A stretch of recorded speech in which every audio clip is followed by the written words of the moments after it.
Ezequiel capítulo 38. Vamos a leer versos 1 y 2 y luego leeremos versos 10 hasta el 12. Capítulo 38, versos 1 y 2 y luego iremos desde el verso 10 hasta el 12.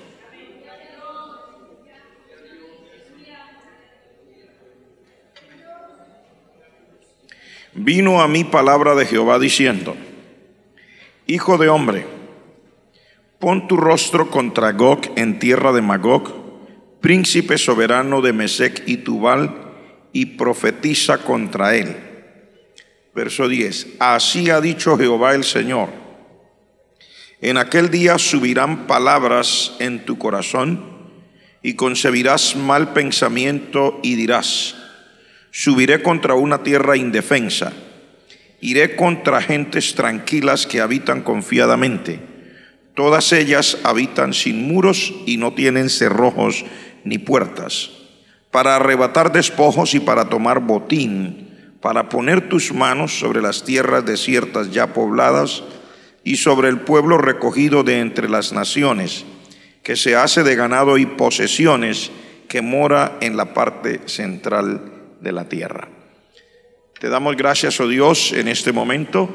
Estamos aquí para hablar tu palabra y queremos rogarte en el nombre de Jesús que esta palabra que tú nos concedes hoy sea directa a nuestro corazón, que nos enseñe, pero que también nos traiga esa dirección, nos traiga, Señor, esa bendición, esa comprensión que necesitamos para ubicarnos dentro de tu plan y de tu propósito, para las amigas y amigos que sepan a quién deben acudir, para la iglesia que sepamos cómo debemos continuar y servir.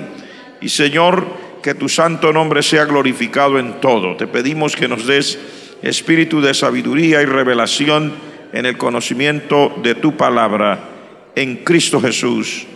Amén. Por favor, tome su lugar.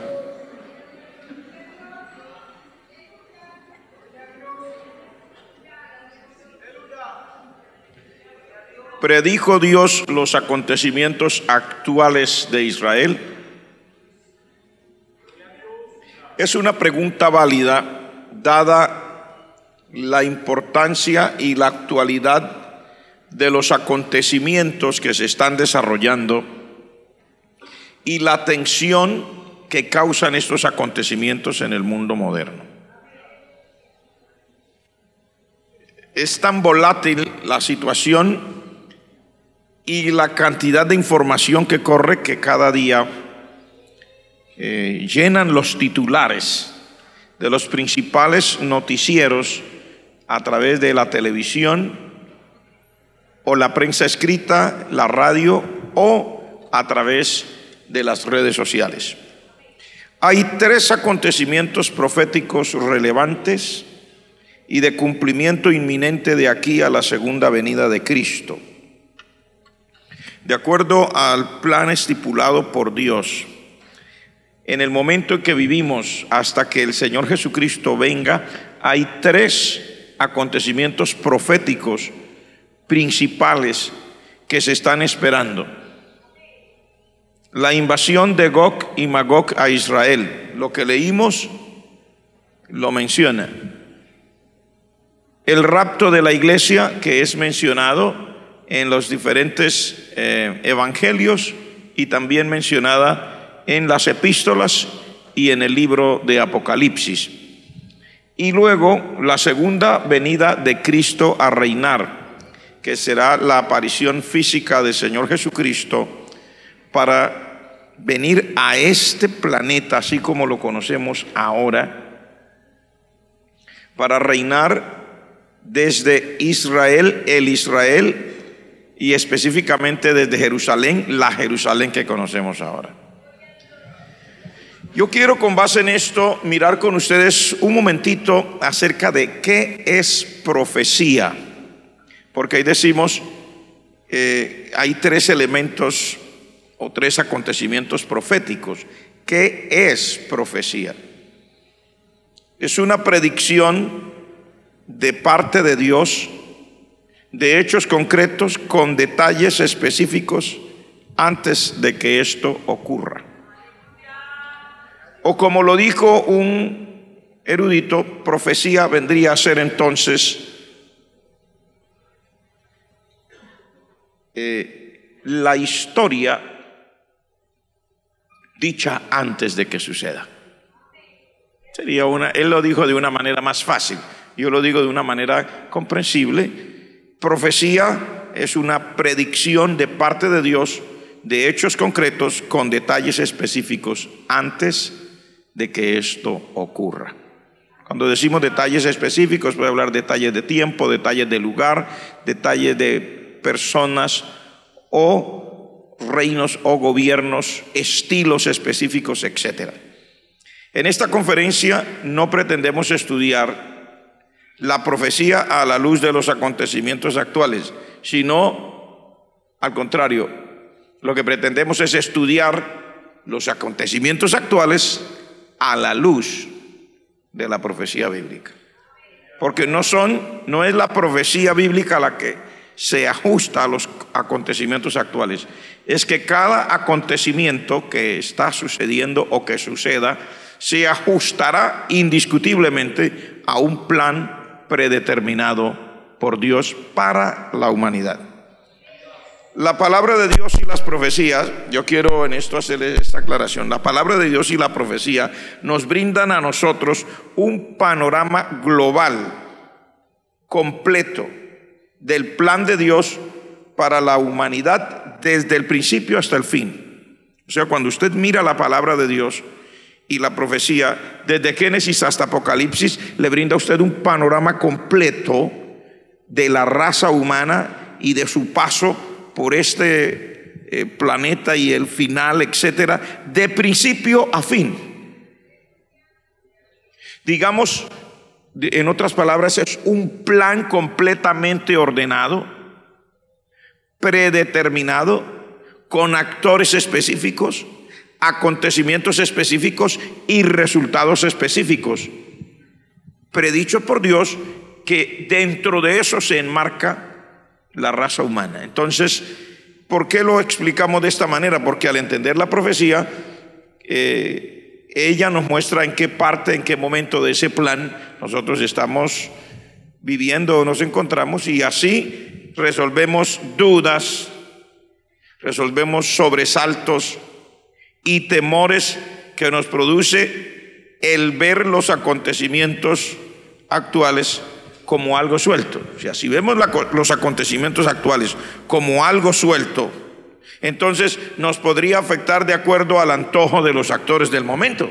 Entonces, estamos aterrados porque acontece aquí, hay un tipo de situación aquí, allá otro tipo de situación, puede ser de gobierno, puede ser situación moral, puede ser situación social, etcétera. Si lo vemos como una pieza suelta dentro del acontecer de la raza humana y no entendemos que Dios tiene un plan predeterminado, específico, global, concreto, entonces nos asusta todo lo que sucede. Pero cuando la entendemos y entendemos que la profecía y la palabra de Dios tiene un plan global y completo y nos muestra todo lo que va a acontecer y nos muestra el final, cómo va a terminar cada situación, entonces ya eso le da a cualquier oyente, incluyendo a los que son oyentes que vienen a la iglesia y que ya han entregado su corazón al Señor, o a las personas nuevas que también se angustian. Porque los acontecimientos angustian tanto a unos como a otros, a menos que entiendan lo que les estamos explicando en esta noche. Ahora, al estudiar la profecía y entenderla, comprendemos que los gobiernos, imperios y sistemas en cualquier momento de la historia de la humanidad están bajo el control absoluto de Dios. Se lo voy a decir de nuevo. Al estudiar la profecía, entendemos que los gobiernos, imperios y sistemas, esto no se trata solamente de un actor, son sistemas completos, Todo esto está bajo el control absoluto de Dios. Y al entender la profecía y esto que estamos tratando de mostrarle, que es un plan global predeterminado por Dios, entonces también sabemos a dónde va a llegar. O sea, hasta qué punto va a ir, porque Dios ya predijo cómo sería el desarrollo de las cosas y cuál será el final de todo el plan trazado por su mano.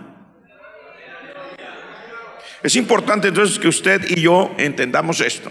Muchas personas hoy día vivimos en un mundo con tantos acontecimientos y tal cantidad de información que no es entonces de extrañarse por qué tantas personas tienen problemas para dormir, para comer, problemas en términos de su pensamiento, difícil de controlar sus pensamientos y los temores tan tremendos que maneja la sociedad actual, los sobresaltos tan grandes, la volatilidad. Cuando yo digo la volatilidad, espero que me entienda que estamos hablando de la forma tan veloz y tan rápida que pueden cambiar las cosas, tanto negativa o positivamente de un momento al otro. Por ejemplo, en las bolsas de valores de la ciudad. ¿Qué quiere decir eso? Unas empresas que están allá en un determinado lugar, para que me entienda el que no ha hablado de bolsa de valores, donde se reúnen las personas a comprar o a vender las acciones de las empresas. Eso es básicamente una bolsa de valores. Y en esas bolsas de valores, una sola noticia o un rumor puede hacer cambiar la situación tan momentáneamente que, por decir, en la mañana podría estar el índice de valor en esa bolsa 1000 puntos por debajo y en la tarde podría estar 1000 puntos por encima, cosa que ha sucedido en estos días de una manera asombrosa. O al contrario, podría estar 1000 puntos por encima de un promedio y al caer la tarde podría estar 1000 puntos por debajo. Y alguien podría pasar de la riqueza a la miseria en el transcurso de esas 8 horitas que esté abierta esa empresa de comprar y vender las acciones de las compañías que están en ventas. Eso es como para que tenga una idea. Eso es lo volátil de la situación.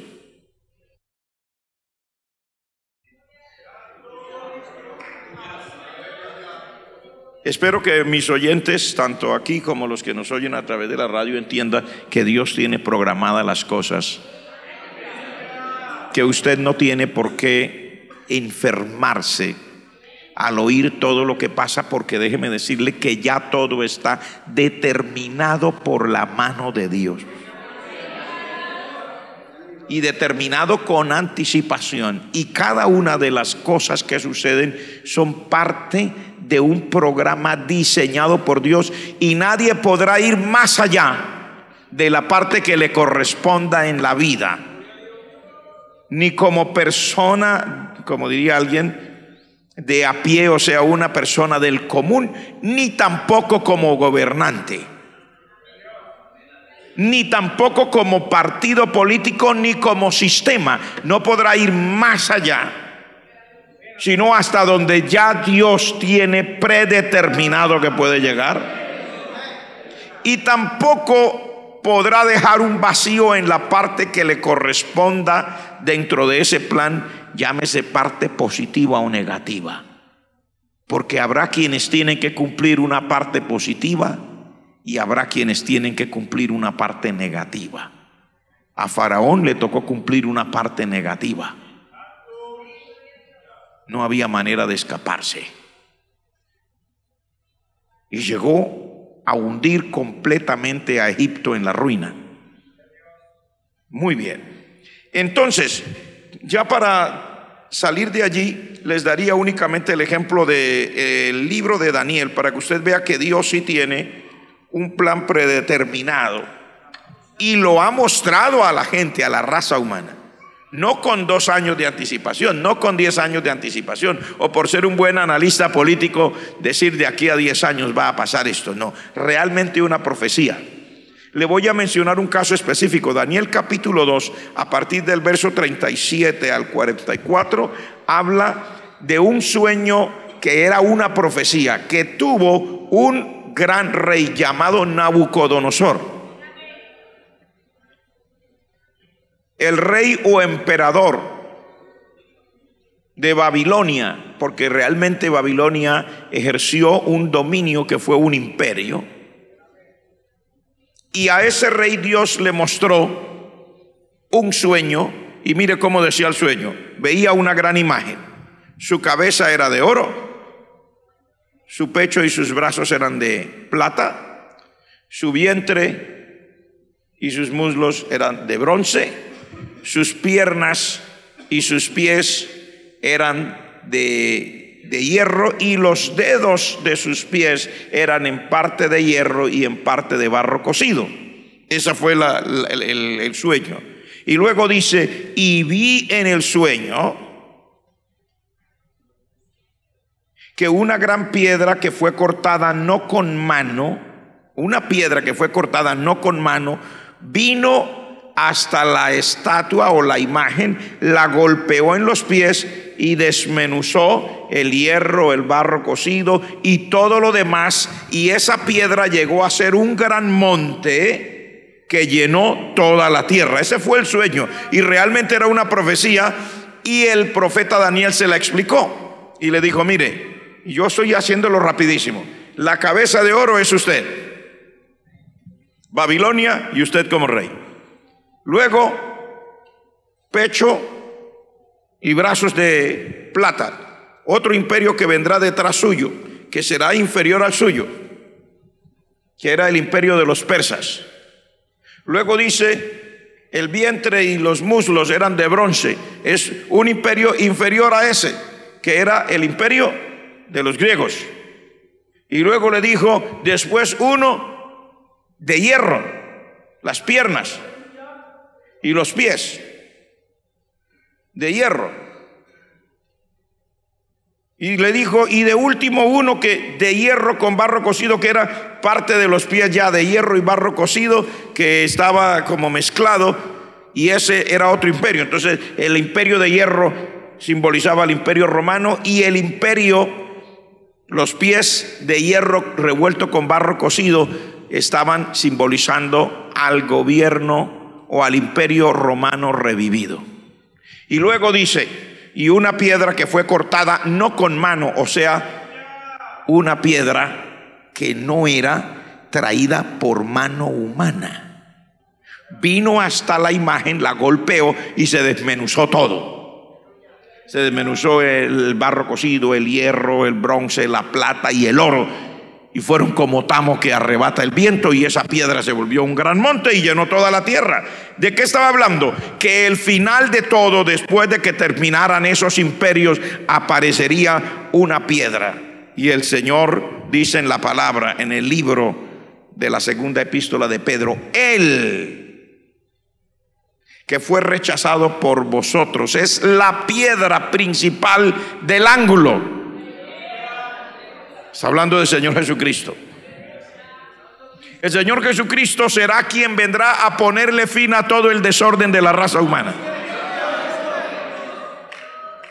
y desmenuzará todo. O sea, se lo voy a decir con mucho respeto, pero para, no sé si agrado o desagrado de los oyentes, en un momento que será no muy lejos de ahora, en un tiempo que solo Dios sabe, pero que no está muy lejos de ahora, el Señor Jesucristo va a aparecer. Y cuando dice que desmenuzó todo, el hierro, el barro cocido, la plata, el bronce y el oro, quiere decir cambiará, porque dice: y todo eso se volvió como tamo que arrebata el viento, se desapareció. O sea, todos los estilos de gobierno y todo el poder ejercido hasta ahora por las diferentes formas de gobierno en el mundo entero serán desaparecidas con la aparición del Señor. Serán quitadas. No existirá más gobierno de democracia, ni de monarquía, ni dictatorial, ni totalitario. Va a desaparecer el sistema como tal, Porque déjeme decirle que las personas ponemos nuestra confianza en que un día aparezca un gobernante que cambie esto. Usted sabe que un gobernante no puede cambiar esto. ¿Por qué no lo puede cambiar, señor? Es una explicación sencilla. Esto no es cosa de una persona que gobierna, es un sistema que envuelve y lleva en su corriente a los actores que se montan en ese sistema. Entonces, no hay manera de salirse de ahí. Por donde usted lo mire, gobierno de izquierda, de derecha, de centro, de arriba, de abajo, verdes, amarillos, rojos, de todos los colores, cada uno quisiera hacer, pero el sistema los envuelve y los lleva. Pero cuando aparezca esa piedra no cortada con mano y golpee en la base, desaparecerá todo, se desmoronará como el tamo del viento, serán llevados y esa piedra se convertirá en un gran monte que llenará toda la tierra. O sea, el Señor va a llegar y va a gobernar este mundo. Ahí va a terminar todo. Ok, eso era para que tuviéramos una idea real de que Dios sí tiene un panorama profético global y que nosotros ocupamos una partecita dentro de ese plan y ese panorama profético. Los acontecimientos actuales de Israel y la reacción de la comunidad internacional. Voy a leerles. El miércoles 6 de diciembre del 2017, hace no mucho, el presidente de Estados Unidos, Donald Trump, declaró que reconoce a Jerusalén como capital de Israel y que planeaba mover la embajada de Estados Unidos en ese país hacia Jerusalén en un periodo de unos cortos años. Ese fue el acontecimiento que marcó la tensión política a nivel internacional a finales del año. Ahora, comienzo del año, ahora reciente, el lunes 22, esta semana, el vicepresidente de Estados Unidos, Mike Pence, ante el pleno del Parlamento israelí, anunció el adelanto del traslado de la embajada de Estados Unidos desde Tel Aviv a Jerusalén. Eso sucedió ahora. Estoy hablando de noticia reciente, calientita, acaba de salir del horno. El vicepresidente de Estados Unidos, Mike Pence, ante el pleno del Parlamento israelí el lunes anterior, declaró de parte del gobierno de Estados Unidos que ellos harán el traslado por adelantado. Pensaban en unos cuantos años, ahora dicen que antes que termine el 2019 ya la embajada de Estados Unidos deberá estar funcionando en Jerusalén y cerrarán la sede que tienen en Tel Aviv.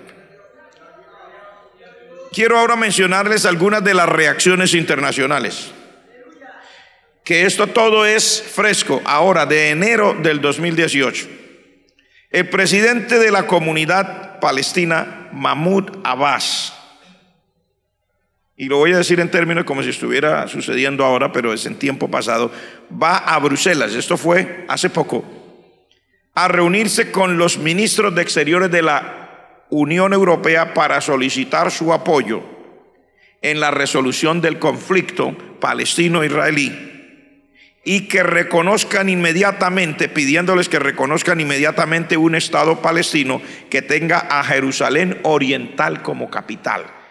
Porque la tensión grande de los acontecimientos actuales está en ¿qué? Que el plan de paz propuesto para el conflicto palestino-israelí es el siguiente. Los palestinos dicen: necesitamos tener un Estado independiente a la par de Israel. Ellos ahora mismo son una comunidad autónoma, no un Estado independiente. A comunidad autónoma ya usted lo puede encasillar donde usted quiera. Quiere decir que aunque tienen un presidente de la comunidad, no son un Estado independiente. Son una comunidad. Ellos piden ser reconocidos como Estado independiente y tener a Jerusalén Oriental. Porque Jerusalén, según ellos, está dividido, marcado. Ellos saben por dónde es Jerusalén Oriental y Jerusalén Occidental. Ellos quieren Jerusalén Oriental como capital del Estado palestino y Jerusalén Occidental que sea la capital de Israel. ¿Cuál es la tensión del momento? Que Estados Unidos se adelantó y dijo: nosotros reconocemos a Jerusalén. No dijo mitad de Jerusalén, sino a Jerusalén como capital de Israel.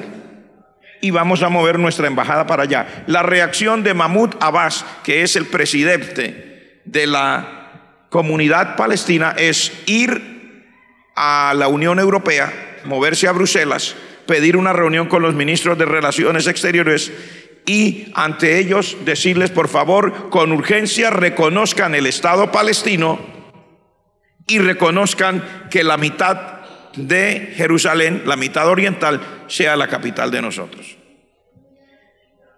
La ministra de Exteriores de la Comunidad Europea, Federica Mogherini, expresó a Mahmoud Abbas, el presidente de la comunidad, que la Unión Europea apoya su ambición de tener a Jerusalén Oriental como capital del Estado palestino. Dice, ahí entonces se generan ya los conflictos internacionales, porque Estados Unidos reconoce a toda Jerusalén como capital de Israel, pero la Unión Europea dice que apoya a los palestinos en el derecho a ser un Estado independiente y a tener la mitad de Jerusalén como su capital. Entonces ya hay dos posiciones totalmente opuestas. El presidente Emmanuel Macron, presidente de Francia, condenó la decisión de Estados Unidos respecto a Jerusalén como capital de Israel y reconoció unilateralmente un Estado palestino. Él, no en un discurso tan grande o tan notorio como el de Trump, pero él le expresó a Mahmoud Abbas y le ha expresado al resto de la Unión Europea que él, aunque todavía no tiene la fuerza para hacerlo con esa capacidad y esa potencia que necesita, pero él unilateralmente reconoce un Estado palestino y reconoce que la mitad oriental de Jerusalén sea la capital. También dijo Emmanuel Macron, los americanos se han marginado ellos mismos y yo estoy tratando de no hacer lo mismo. Eso lo dijo siendo consciente que cualquier movimiento para reconocer un Estado palestino antagonizará con los israelíes. Además, Macron se comprometió a hacer todo lo que sea necesario para impulsar el proceso de paz y visitaría los territorios de Palestina en el 2018, los territorios palestinos. Y él dijo que intensificará los contactos entre los gobiernos palestino y francés. Hemos estado mirando aquí, voy ahora a hablar del rey Abdullah o Abdullah, según la pronunciación que le quiera dar cada cual, de Jordania. En una misión con el vicepresidente Pence de los Estados Unidos, en su palacio, porque eso sucedió en estos días antes de llegar a Jerusalén, el rey Abdullah o Abdullah de Jordania reiteró su apoyo a que Jerusalén Oriental sea la capital de un Estado palestino independiente, viviendo al lado de un Estado israelí que también sea reconocido y que eso sea seguro para los dos. Estamos hablando de Jordania. Y luego voy a hablar ahora esta noticia. Escuchen, el presidente egipcio Abdel Fattah al-Sisi se pronunció durante su reunión con el vicepresidente americano Pence diciendo: solo las negociaciones basadas en una solución de dos estados podría ser el fin del conflicto palestino-israelí y que Egipto, dijo, no ahorrará esfuerzos para apoyarlo. ¿Por qué estoy trayendo a colación específicamente estos tres o cuatro actores? Primero, el presidente Macron, Emmanuel Macron de Francia, en este momento está aprovechando una coyuntura. Hasta el momento, la voz cantante o la fuerza de más control en la Unión Europea ha sido Alemania. Pero en este preciso momento, la canciller Angela Merkel de Alemania está en una posición muy débil porque logró salir con muchas dificultades, elegida otra vez después de 3 periodos, pero sin el apoyo mayoritario que ella necesitaba allá en su Congreso, como ustedes le puedan llamar allá en su forma de gobierno, y entonces está obligada a ejercer su gobierno haciendo con aquellos que fueran sus, digamos, sus personas más cercanas en el pensamiento, pero resulta que el partido más cercano en el pensamiento a ella, en vista de lo que ha estado aconteciendo por la inmigración de personas del Medio Oriente en los últimos 3 o 4 años, y los resultados aparentes que esto ha traído, como es, por ejemplo, que hayan habido docenas de atentados, personas muertas, heridas, etcétera. Entonces este partido, que en un momento era aliado de la señora Merkel, dijo: nosotros para este periodo no nos vamos a unir para hacer coalición de gobierno, pasamos a la oposición. Entonces la señora Angela Merkel está teniendo que ir ahora en una posición muy débil a decirles: por favor, pues, hagamos algo, únanse con nosotros y tratemos de hacer un gobierno. Ya es una posición de debilidad. Y Emmanuel Macron, que es un suceso, es un fenómeno político, salió elegido por encima de todas los pensamientos del momento en Francia. Él sabe lo que está pasando y es bastante hábil.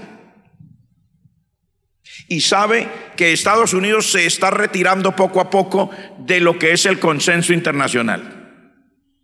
Que Alemania y la señora Merkel están en una posición débil y él tiene otra idea de cómo debería ser Europa. Entonces él quiere ahora que sea Francia y, por supuesto, él, un actor que llegue a ser realmente el que tenga el mayor peso dentro de la comunidad europea, dado que ya a Gran Bretaña, o el Reino Unido, para decirlo de alguna manera, está en su proceso ya de salida oficial, porque ya es oficial, pero están en el proceso de papelería, de leyes, de cosas, en el tiempo que les da la Unión para retirarse a un Estado que era miembro. Entonces Emmanuel Macron está ahí. Entonces en esa coyuntura es que el presidente Emmanuel Macron sale a decir: yo reconozco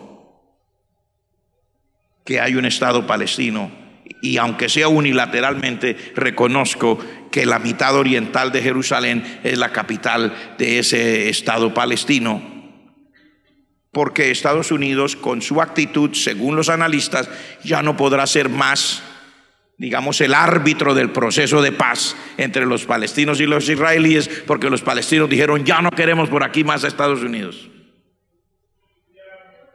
Entonces por eso viene ahora el señor presidente de la comunidad palestina, Mahmoud Abbas, a decirle al señor Macron, y el señor Macron le da una respuesta satisfactoria a él.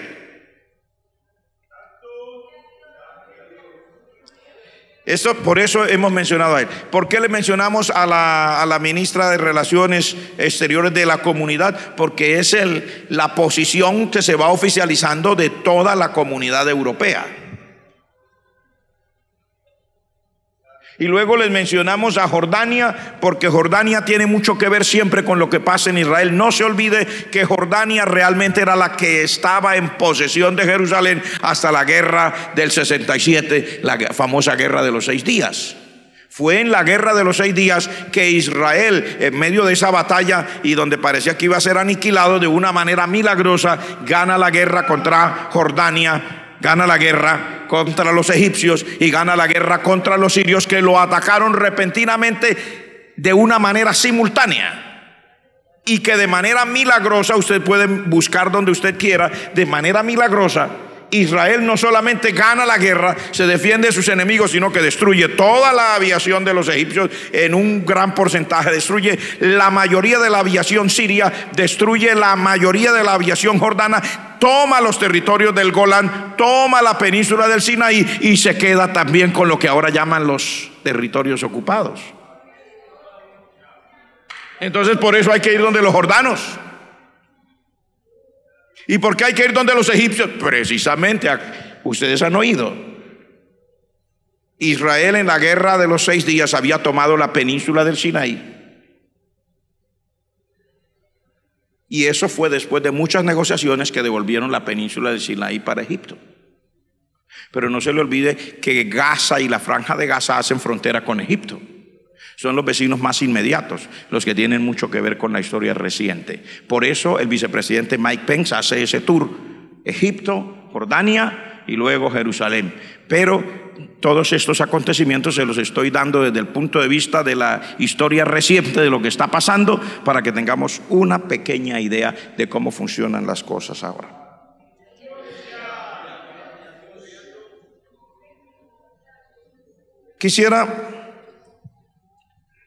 Sí, tenemos tiempo. Quisiera en este momento, entonces, hablarles del acontecimiento que realmente marcará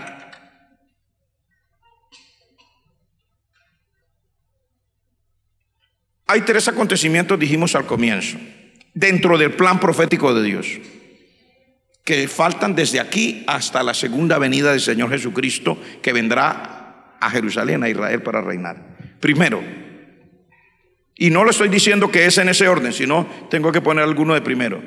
Primero, podría ser la invasión de Gog y Magog a Israel. Segundo, el rapto de la iglesia, o sea, el momento que la iglesia se desaparecerá, nos crean o no nos crean. Esto no es para decir o pedir o rogar que nos crean. No nos necesitan creer, no se preocupe. Nosotros estamos seguros de lo que Dios dice, y por estar seguros no le estamos rogando a nadie que nos crea. Le estamos anunciando a todos lo que va a suceder, que es diferente. Yo no le estoy rogando a los señores que ejercen el poder en ningún lugar del mundo que nos crean que la iglesia se va. No le estoy pidiendo que nos crean. Le estoy anunciando lo que va a pasar, que es diferente. ¿Estamos? Porque tenemos la seguridad.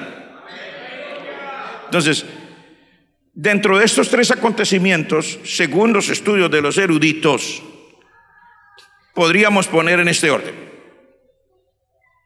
¿cuándo será la invasión de Gog y Magog, que representa realmente a Rusia y a sus aliados, a Israel? Puede ser, primero, un tiempecito antes, un poquito antes del arrebatamiento de la iglesia. O podría ser al filo del arrebatamiento de la iglesia, o podría ser inmediatamente después que se vaya a la iglesia. Hay cosas que usted no le puede poner fechas ni horas, porque Dios es el que tiene el control de esas cosas, pero sí nos dio señales de las cosas que van a suceder, y más o menos nos predijo, nos pintó un panorama cómo sería la situación cuando eso fuera a suceder. Entonces, ¿por qué nos interesa tanto los acontecimientos actuales? Hombre, porque los acontecimientos actuales entonces están proveyendo un posible escenario para que la ONU lance una resolución presionada por la comunidad palestina, por la comunidad internacional, que quieren que Israel ceda determinadas partes de lo que tiene, y que Jerusalén sea puesta como capital de los palestinos. Entonces es un panorama apenas propicio para que se dé una resolución de la ONU. ¿Qué es una resolución de la ONU? La ONU está dividida entre la Asamblea General y el Consejo de Seguridad. La Asamblea General son todos los países miembros de la ONU que tienen sus embajadores ante la Organización de las Naciones Unidas, que se creó después de la Segunda Guerra Mundial para permitir que la paz permanezca a nivel global y que no se vaya a desatar un conflicto que acabe de una manera repentina con la raza humana. El Consejo de Seguridad está compuesto por algunos países específicos que son elegidos de cuando en cuando, pero hay algunos que son permanentes en ese Consejo de Seguridad por su importancia como potencias dentro del escenario de este planeta. Y algunos de esos tienen autoridad para ejercer el veto. ¿Qué quiere decir? Que si la ONU y el Consejo deciden, bueno, tal país, tal cosa, está mal y nosotros terminamos que así, que así, que así, que hay que hacer así, así, así. Uno de los que tienen el veto, uno solo puede decir: ejerzo mi derecho al veto, no permito que se lance esa resolución. Y aunque la resolución esté hecha y escrita en el papel, no pasa porque uno de los países que ejerce el voto no permite que pase. Entonces no se puede hacer nada. Sencillo. Eso es, por ejemplo, lo que ha pasado recientemente con Siria, cuando la mayoría de la comunidad internacional dice: los sirios han usado armas químicas, gas clorín y etcétera, etcétera, contra su propio pueblo, y eso está condenado por la ley internacional. Entonces, cuando ya hicieron toda la resolución, Rusia dijo: permiso, ejerzo mi derecho al voto, no permito que pase la resolución. Y ahí está quieto todo porque uno de los países ejerció el derecho al veto, no al voto, al veto.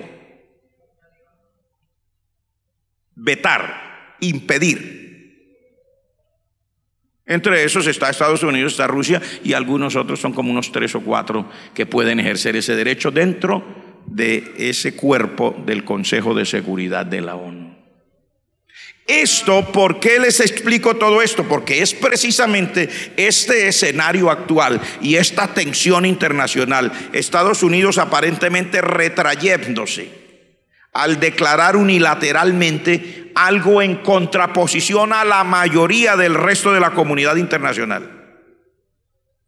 Y luego, la rapidez con que lo está haciendo y la incomodidad de los actores geopolíticos del momento, o sea, los personajes y países que son afectados más directamente por esas posiciones, los que hacen que en un momento determinado pudiese haber una resolución de la ONU ordenándole a Israel: nosotros, el Consejo de Seguridad de la ONU y el Pleno de la Asamblea, exigimos. Y si pasa la resolución, entonces tendrían una de dos: o lo hace por las buenas o lo ayudamos a que lo haga. ¿Cómo lo prefiere? Estoy hablando de una manera diplomática, ¿no? ¿Lo hace con su gusto o quiere que le ayudemos a que lo haga? Usted me entendió lo que quiero decir, ¿verdad? En un escenario como estos, entonces podría salir una resolución de la ONU contra Israel diciendo: decrétese y cúmplase.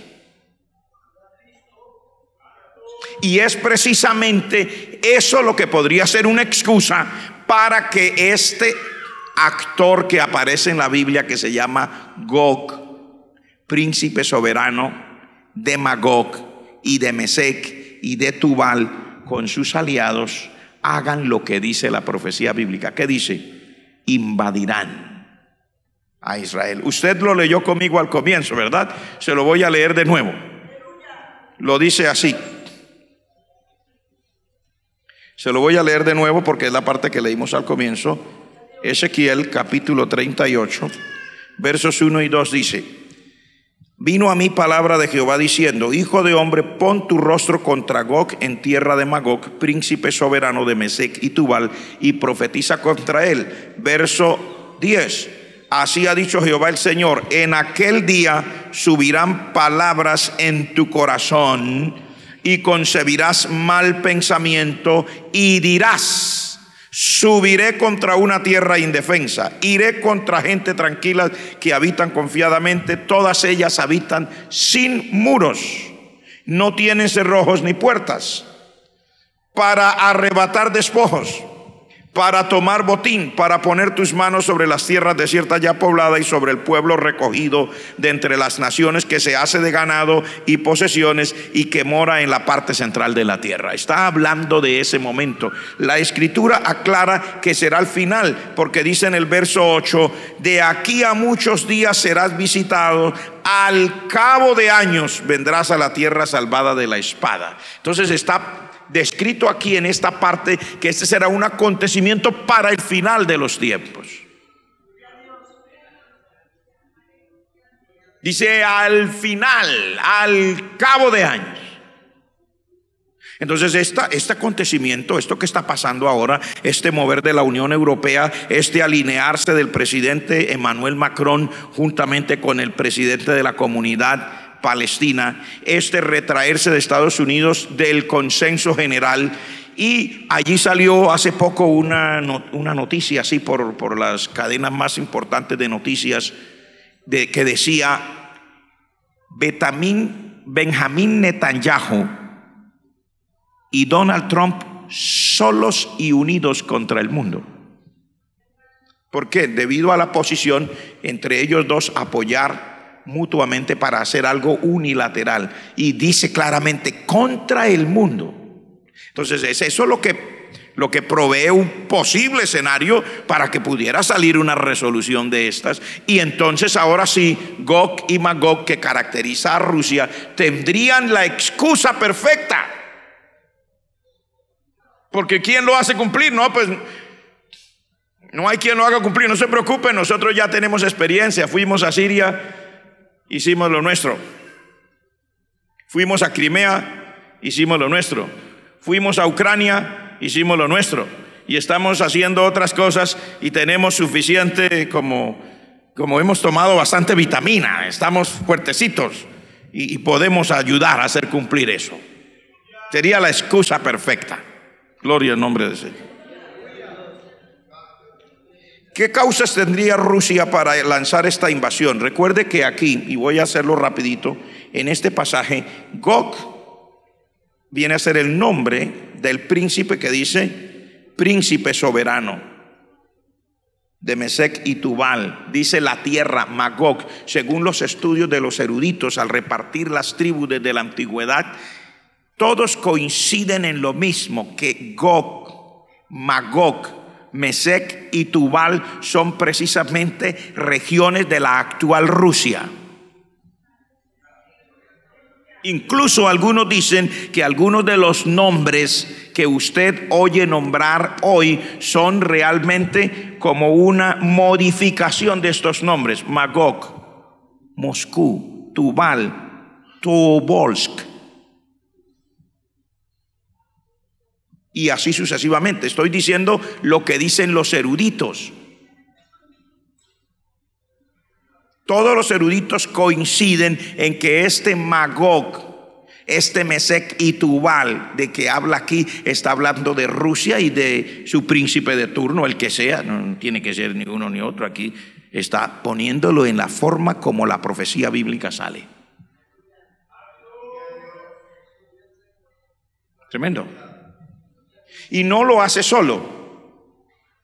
Aquí en el verso 5 dice quiénes lo acompañarán. Dice Persia, Cus y Fut con ellos. Todos los eruditos concuerdan. Según el estudio de la antigua Persia, son los territorios ocupados por Irán, por Irak y por Afganistán. Eso es lo que antiguamente era Persia. Luego dice aquí Cus y Fut. Fut siempre ha sido puesto, según los estudiosos, en la antigüedad, ahora con Libia, norte de África. Cus con Etiopía. Y para la gran sorpresa de los que recientemente se dan cuenta, ¿por qué estos realmente son aliados de Rusia en el momento? Por una sencilla razón: la mayoría del armamento de Irán, de Siria, de Irak y de Egipto y de todo este bloque de países árabes es ruso. Y la gran mayoría del armamento de los países del norte del África, incluyendo Egipto, Etiopía, Libia, la mayoría del armamento es ruso. Y ese armamento es costosísimo y por lo general no se paga de contado. Y cuando se vende armamento en esas proporciones para países así, no solo se vende el armamento, se vende el servicio, o lo que algunos llamarían la asistencia técnica. Entonces, por eso es que hay siempre soldados o especialistas del ejército de cada país que vende armas en aquel que las recibe.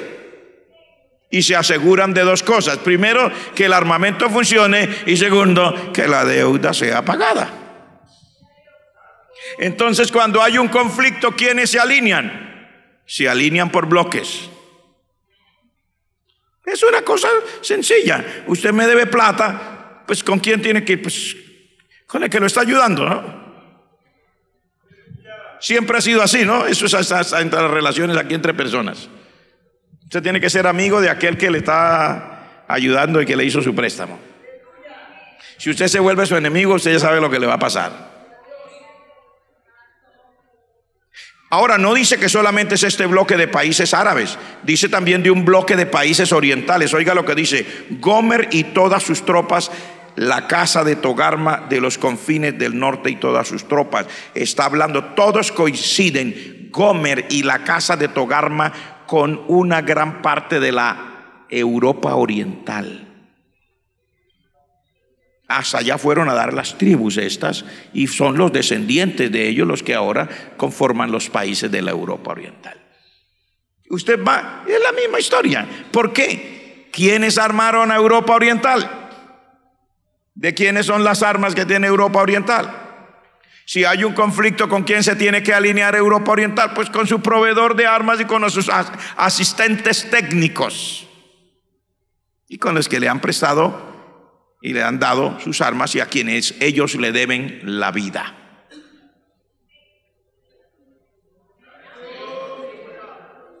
¿Está claro? ¿Qué causa tendría Rusia y toda esta coalición para lanzar esta invasión?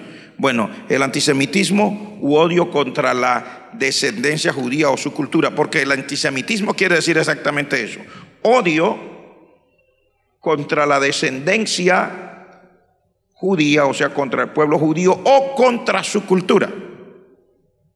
Parecería que eso es una tendencia política del momento, pero quiero decirles que eso es falso. El antisemitismo, o sea, el odio contra la descendencia y la cultura judía, es algo que realmente está concebido no en el corazón de la raza humana, sino que de una manera más profunda viene de las entrañas del diablo.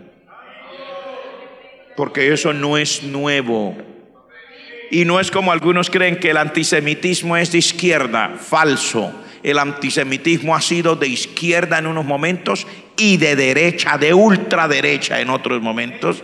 Y ha sido incluso, y es todavía, de parte de organizaciones o credos religiosos. No tiene que ver ni siquiera solo con política.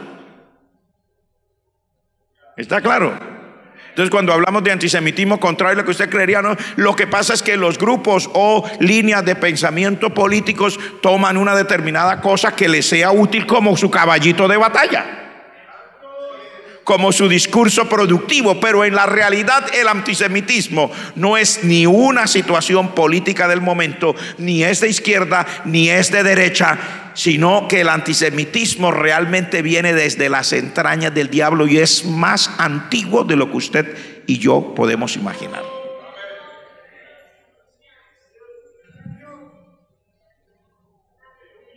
Mire, por ejemplo, fue ejercido por los faraones egipcios, que era un imperio monárquico.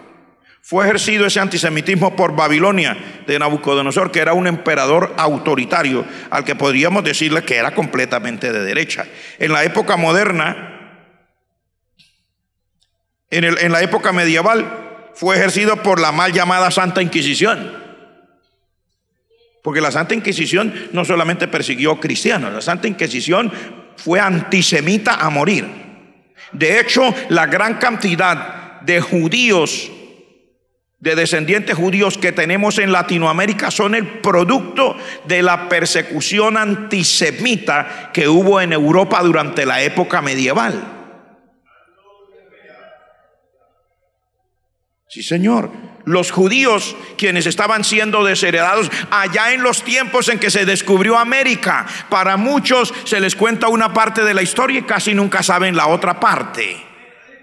El reino español estaba quebrado, no tenía finanzas. Aparece un señor llamado Cristóbal Colón que promete encontrar nuevas tierras y probablemente podemos encontrar algunas riquezas, y por eso fue el único reino en toda Europa que le creyó al señor Cristóbal Colón.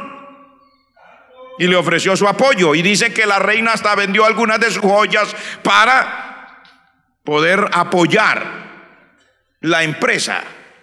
Y fue durante esa época precisamente que, como estaba siendo tan perseguido el cristianismo y la descendencia judía y su cultura, por eso grandes cantidades de ellos migraron a toda América. Era el nuevo continente donde no estaba todavía formado el sistema como tal, con esa fuerza, y donde supuestamente no los iban a perseguir de igual manera.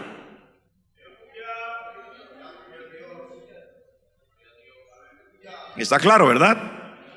Entonces el antisemitismo es una cosa terrible. Fue ejercido durante la época medieval y ahora actualmente en la época moderna fue ejercida o manifestada por Adolfo Hitler y por su gobierno nazi de ultraderecha, nazi, fascismo, etcétera, cosas ya, todo unido, revuelto con Mussolini y toda la cosa.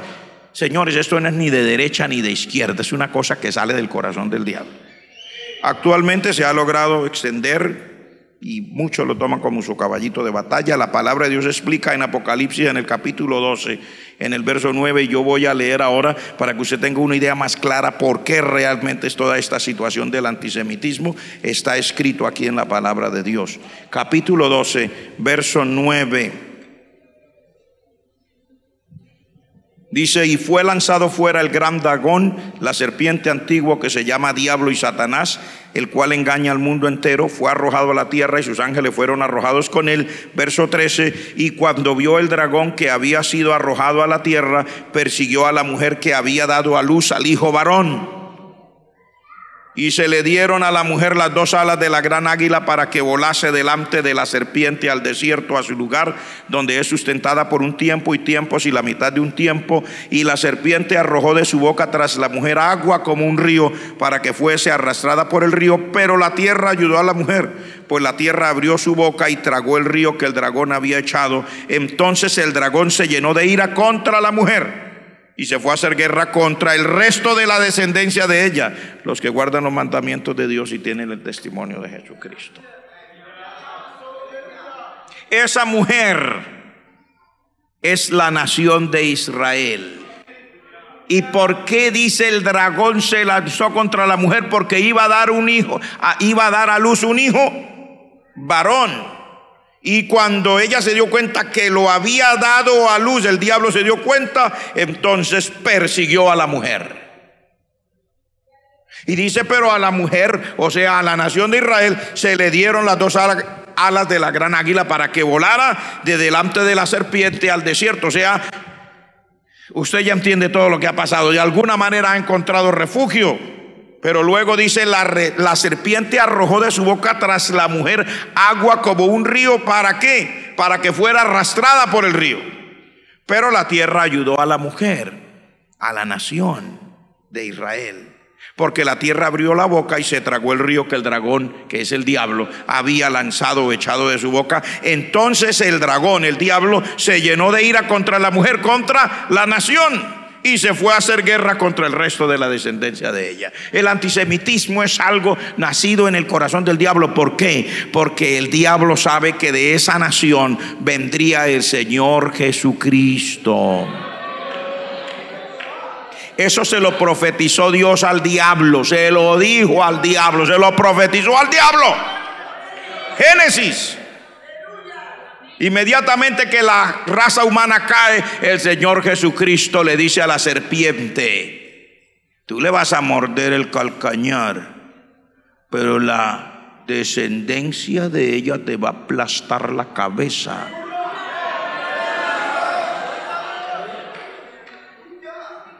El diablo sabe que el Señor Jesucristo es el Redentor,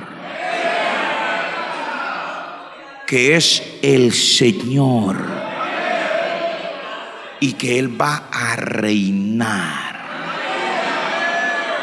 y que ese es el que le aplastó la cabeza, y no quiere para nada ni al Señor ni a la nación de donde viene el Señor. Así que esto es más antiguo de lo que usted cree y tiene otros orígenes diferentes a los que usted cree. Usted se dice: no, que es por la tierra. Señor, es falso. antes de todo este problema de la tierra ya existía antisemitismo. Antes de que hubiera el conflicto árabe-israelí es nuevo. El conflicto árabe-israelí es nuevo. Es del siglo anterior. El antisemitismo es tan antiguo que lo ejerció Faraón, que lo ejerció Nabucodonosor, y lo han ejercido a través de la historia sin que hubiera todavía este problema por la tierra, supuestamente de entre los palestinos y los judíos. Así que el antisemitismo no es nada que salió por los palestinos o por una causa justa. No me interesa, usted puede verlo como quiera, mírelo como justo, como injusto, como usted quiera. Lo que yo le estoy diciendo es la verdad de la palabra de Dios. El antisemitismo no nació ahora, en el siglo pasado, por el conflicto por la tierra entre los palestinos e Israel. El antisemitismo viene desde aquella época.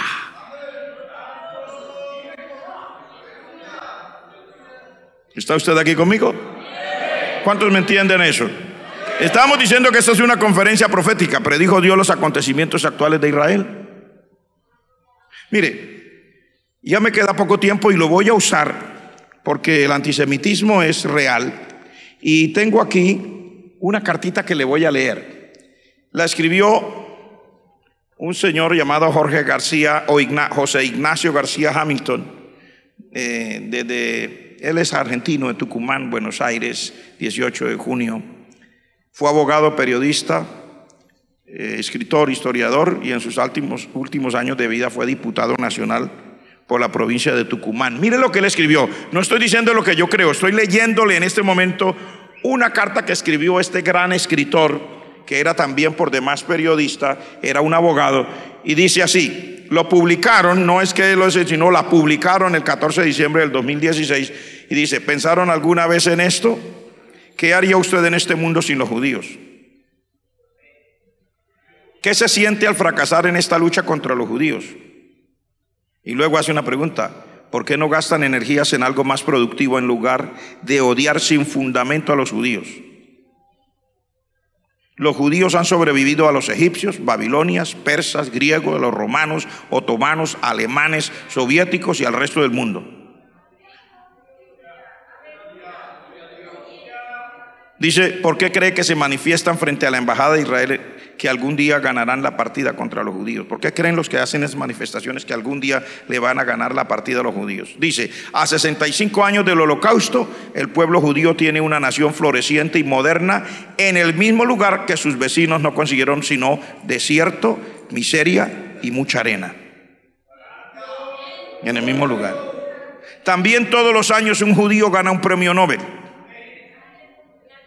El 25% de los premios Nobel de la historia, que en total 170, son judíos.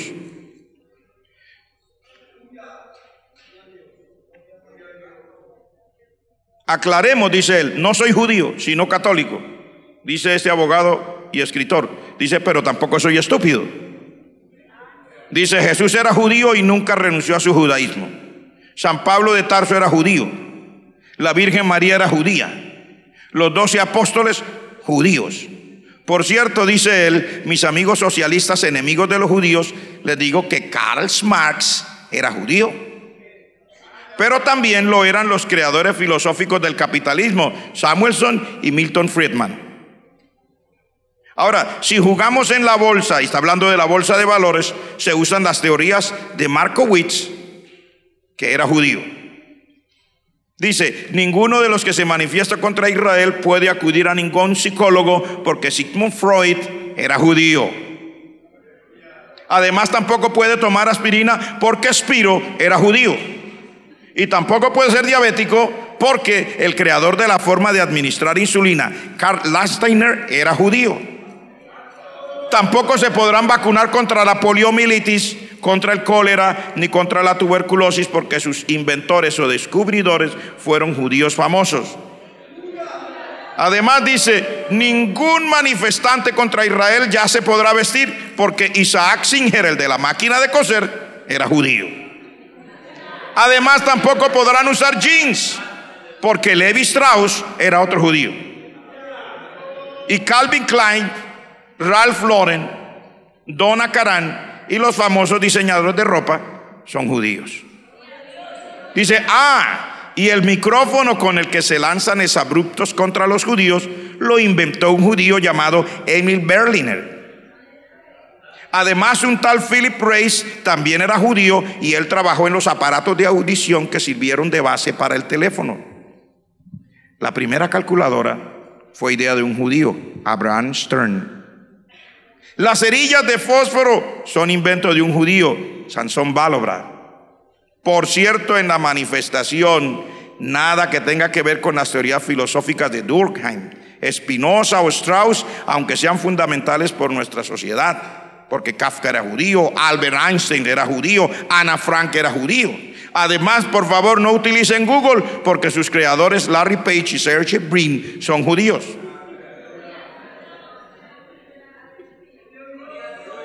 Adiós a Batman y a Spider-Man, porque Max Fleischer, el creador de Marvel Comics, es judío. Y los manifestantes contra Israel seguro habrán jugado con juguetes de cuerda, porque las pilas Energizer son cosa de Joshua Leiner. Sí, ladies and gentlemen, era judío. Una compañía israelí, la primera en desarrollar una planta que funciona con energía solar para producir electricidad en grandes cantidades en el desierto de Mojave, en California. También las memorias USB la inventaron los judíos. Y todos los jovencitos del Pijo Progress van a tener que tirar sus videos Sega porque son cosas de un tal judío llamado David Rosen. También se tienen que olvidar de los helados Häagen-Dazs o de las donuts porque son cosas de judíos. Y las guapas mujeres que se manifiestan contra los judíos ya no podrán maquillarse porque Estée Lauder es judía, así como Elena Rubinstein. Y por supuesto, por favor, no jueguen con las muñecas Barbies, también son cosas de judíos. Ninguno de los manifestantes ya podrá ver películas de la Metro-Goldwyn-Mayer o de la MGM, ni tampoco de la Warner Bros, ni del canal Fox o de la Studios Universal o de Columbia Pictures. No podrán ver a Spielberg, ni a Harrison Ford, ni a Paul Newman, ni a Kirk Douglas, ni a Jessica Parker, ni a Dustin Hoffman, ni a Barbara Streisand, entre otros cientos, porque son judíos.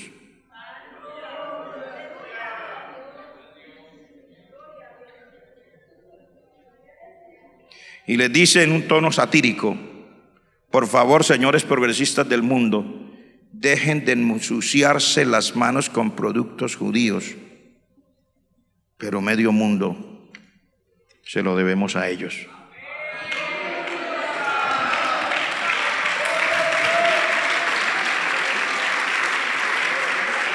No es una carta escrita por el pastor, no es un evangélico el que la escribe, no es un religioso el que la escribe. Él dice: yo no soy judío, pero tampoco soy estúpido. Dice: soy un abogado, soy un escritor, soy un periodista y sé de lo que estoy hablando. Dice él. Les acabo de leer una carta de este señor. Quiero decirles en esta noche que como preparación dejamos claro que el antisemitismo ha sido una cosa a través de la historia que saldrá, y por supuesto esta conferencia no la podemos terminar hoy. Nos falta ver cómo se va a desarrollar la invasión de Gog y Magog a Israel, y luego nos falta ver cómo se va a realizar los actores que van a ser parte de ella y el resultado final de toda esta situación, y eso lo tenemos que ver entre el viernes y el domingo. ¿Cuántos hoy han entendido lo poco que se les ha explicado?